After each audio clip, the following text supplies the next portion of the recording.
Вправляю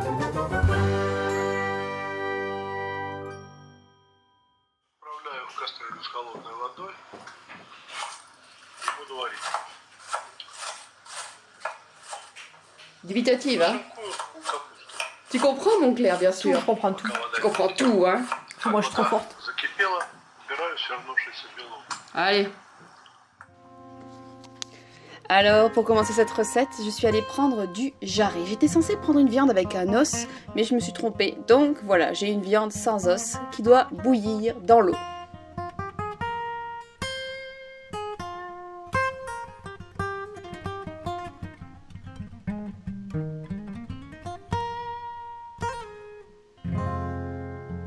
Et c'est parti pour les massages des légumes. D'abord, l'oignon.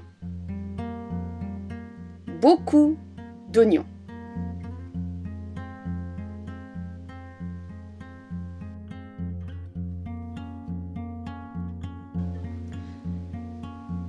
Le chou fait aussi partie de la recette. Alors, on coupe le chou assez grossièrement et il faut une certaine quantité de chou. Beaucoup de chou.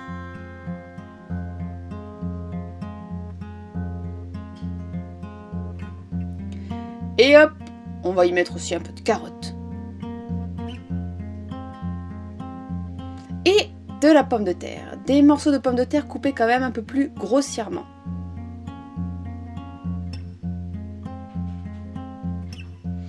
Et du persil ciselé. Normalement, il faut aussi d'autres herbes, mais je n'avais que du persil. Donc, je me suis contentée de ça. Maintenant que la viande bout, il faut retirer les impuretés à l'aide d'un écumoire. Pas la peine de vous faire un grand dessin.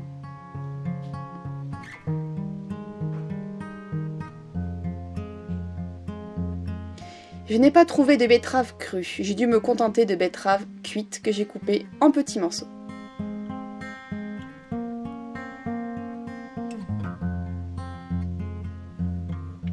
Et voilà en gros un regard, des betteraves, des carottes, du persil, de l'oignon, du chou et de la pomme de terre. Il est censé aussi y avoir de l'ail, mais j'en ai pas mis. Voilà, la viande est prête, il suffit de la sortir, de la mettre de côté.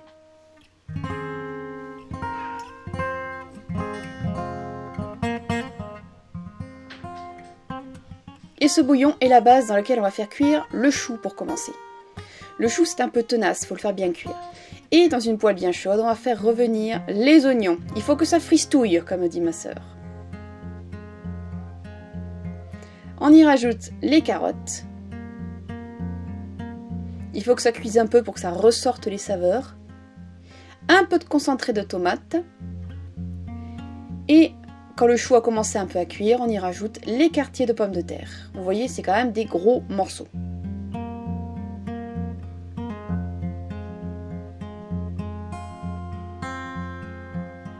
À ça, on rajoute du sel. En tout cas, dans la recette que j'ai vue, c'était du sel, c'était pas du bouillon.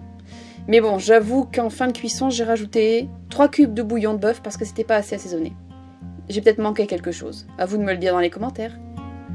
Allez, une fois que c'est prêt dans la poêle, il suffit de transvaser directement dans la casserole. C'est assez simple.